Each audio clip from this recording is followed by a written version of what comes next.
Okay, all right, so we're back. I also want to thank the person that's recording this, Lacey. She's like an absolutely like wonderful filming skilled person. So the first skill set that we're going to talk about is the we call it the wrist escape.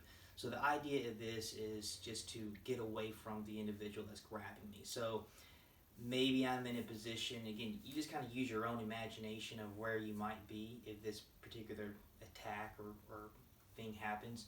I might not be in a position where I need to use like aggressive, like lethal force, so to speak. This might just be something that I'm just trying to pull and get away from this particular individual. So just to start with, we'll let Megan demonstrate it nice and slow. So I'll start off on this side.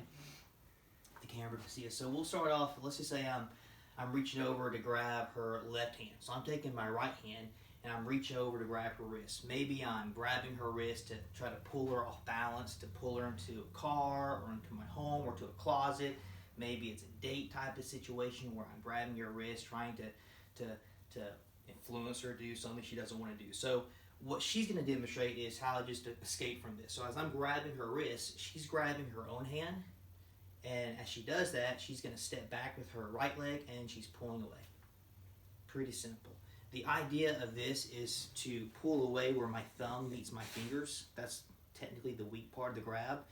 Now, if I'm grabbing really, really tight and I'm yanking her arm really, really hard, this particular technique might not work and she might have to use something else. And we'll demonstrate that in a minute. But in a little bit faster motion, I'm reaching in, I'm grabbing her wrist, and she's pulling away. Notice how what she's doing is that she wants to create some balance for herself. So as I'm grabbing her, if I grab her and kind of pull her off balance, her feet kind of start naturally coming apart to prevent her from like falling forward or falling backwards if I let go of her. So it kind of creates some balance. And then as she grabs and pulls away, she also wants to step away after she pulls away from me. I think that's probably common sense that if she pulls away from me and she's still standing there, well, that gives me an opportunity to grab her in another way to where she might not want to be grabbed. So one more time, same deal. So I'm grabbing, she's going to grab her own hand, pulls away, and she escapes. Just like that, okay? Notice how when she grabs, it's probably kind of challenging to see, but when she grabbed her hand stayed nice and tight.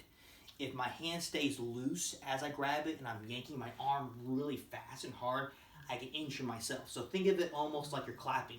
I'm clapping my hands, making my wrist nice and tight, and then I'm pulling away to make the escape.